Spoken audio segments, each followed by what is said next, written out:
Good afternoon, Daffy. Good afternoon, Melissa, and this is a change. It is. It's always good morning, not Yeah. good afternoon. I know. And we're in the dining room, aren't we? Yeah, And look, there's with my favourite friend. George. Yeah. Now, you always put shit on me about gardening and stuff, Yeah. and you say that I don't know anything about gardening, Yeah. which is a lot, Only what I've taught you. which is a lot of bullshit because I do. I'm not the best gardener. I'm far from the best gardener in the world. But see that peace lily there?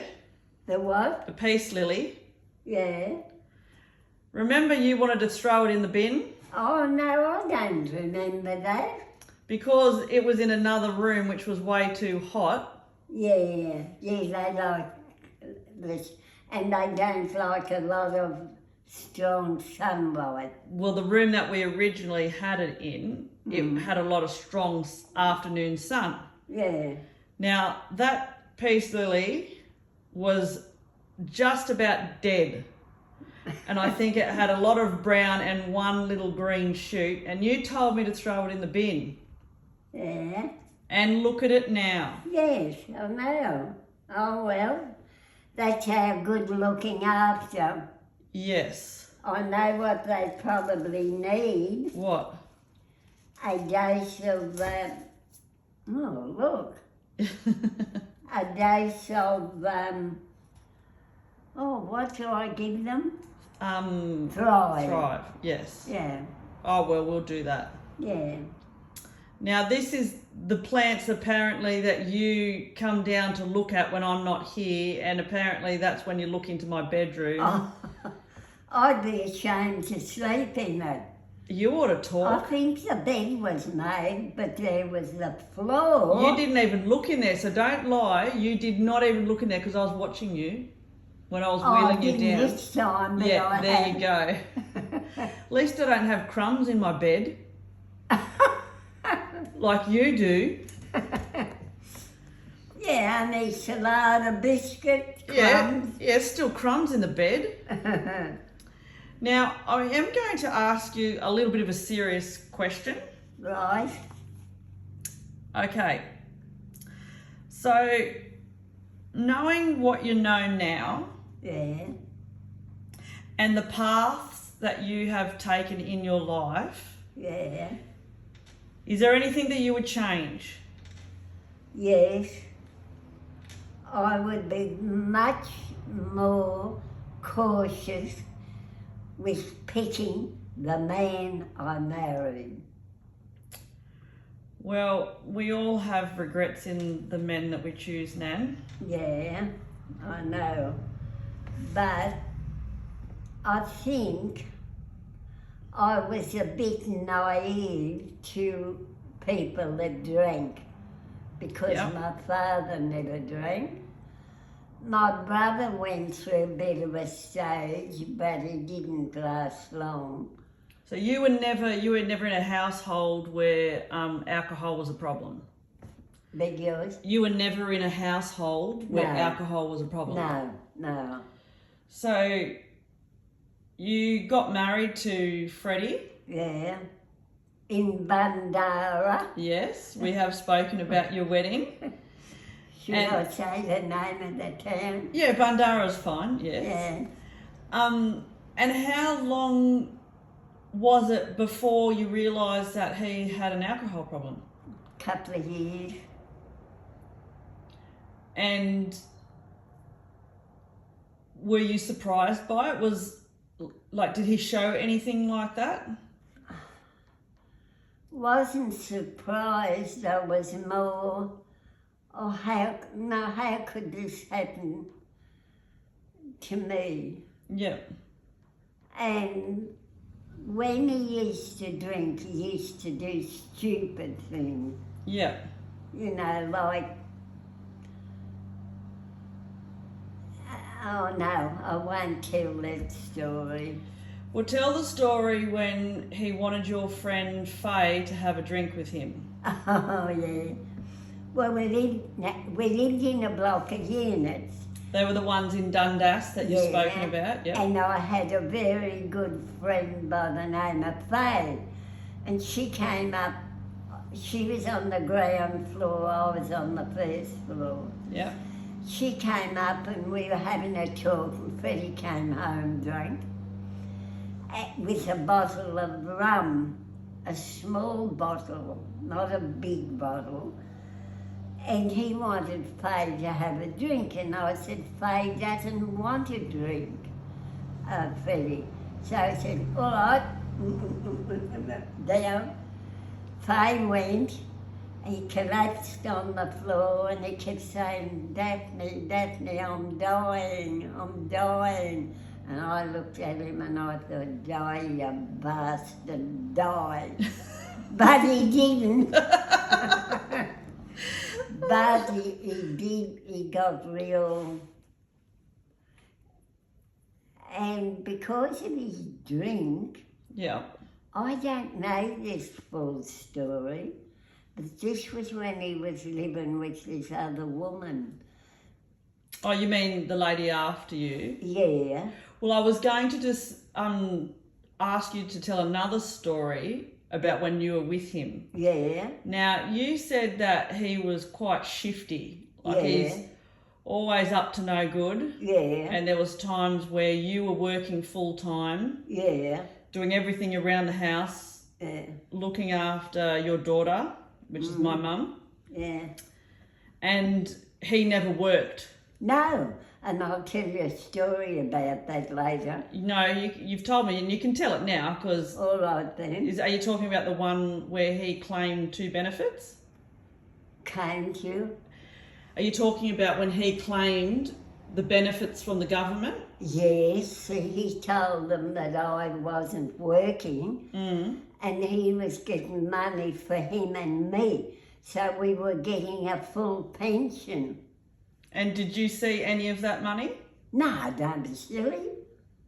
And when you got paid, who controlled the money? Oh, I will give it to Freddie. He never, ever asked me for money to go drinking. Never.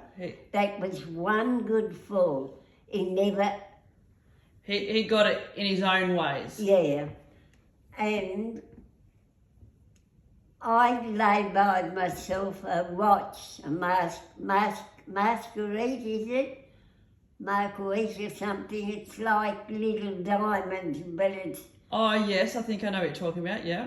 He found out I did, and he put on the biggest stink. Did you end up getting the watch? I think I did, yeah. Yeah, because I laboured it. Yeah. Pay a bit off each payday. Yeah. And then you said there was a time where he got arrested. Oh, yes. He worked at Arnott's. Yep. And him and this other fella, and why this other fella's done it, I don't know. Because his parents had a paper shop. Yep. So they were comfortable. But he worked at Arnott's too. And they were supposed to take all this metal to the metal shop where they took it and they didn't, and they went and sold it and kept the money themselves. Yep. And he got caught, and I think he was in jail at Parramatta. Yep. And the police rang me up at work. Yep. I'll never forget this, to come in, and they took everything as a, what do you call it? So you had to put up money or property for his bail. Yeah, that's right. Yep. Yeah, well, I put up all my furniture and that. Yep. And I've gone off track. The detective said to you... Oh, that's the policeman said, the detective said to me, how come a girl like you married a man like him? Do you remember what your answer was? No, I don't remember exactly. Probably I said, well, you know, we're all young and stupid. Probably realised by then that you were a dickhead. Yeah, too late to do anything about it. But you eventually did leave him Yes, when you were 50. yes, And that's how you came about living with my mum and dad and my sister and I. yeah. And that was in 1978. Was it? Yep. Oh, yeah. Yeah. 78 or 79? 78. 78. Because you went to Norfolk Island in 1978 and you weren't with him then. And then you said that he begged you several times to come back. Yeah. But he said, I can't give up the drink. Because the drink had a hold of him. Yep. Couldn't do without it. And that happened. And you would have been very silly had you have gone back with him. I would have been, yeah. And then... I was looking for trouble. You would have been. Then in, I think it was 2001, you got a phone call. Yeah. And you got a phone call from a lady who he was in a relationship, and she said to you that he was on his deathbed. Yeah. And he was dying. Yeah. And he wanted you to come and see him. After 24 years of not seeing him or hearing from him, he wanted you to go and see him on his deathbed. Now, we weren't living together at the time. I was out here and you were in Sydney, and you rang me. Yeah. And you said to me, I'm really worried that when I die, God may not take me into heaven because I don't want to go and see him. Well, why would I want to after what he put me through? You know what he was doing? You know what he was doing? No. He was just trying to clear his own conscience. Probably, yeah. And I said to you, Nan, if you don't want to go, don't go. No. I think I might have even said, F him, don't go. No, and I didn't go either. And you know what? You're still going to go to heaven. Hope so. So all that turmoil, you're still going to go there, Nan. I wonder, because I can't remember, you know, Melissa, life is full of sad things. Yes. Now, when my daughter married, and they had their home at in Sydney. Caramel, wasn't it? Yeah, in Sydney. Yeah. And I went there when Colin came and took me. I've gone off now. And he was dying. He wanted to know what he'd done wrong in his life. Why had he done wrong? I think that's, I've gone off the track. You've gone off track, but that's okay. Yeah. Well, that's because he was an arsehole, Nan. That was because he was an arsehole. Yeah. He wasn't, because he was a good fellow, but the drink just got the better of him. And he was like a Dr. Jekyll and Mr. Hyde. Now, do you know who they were? I do, because you know why? When he didn't drink, you wouldn't get anybody better. But once he got on the drink, he was... Because you know why I know? Do you know why? Yeah, I know what Dr. Jekyll and Mr. Hyde is. Because that's you. That's Dorothy and Daphne. Never thought of that.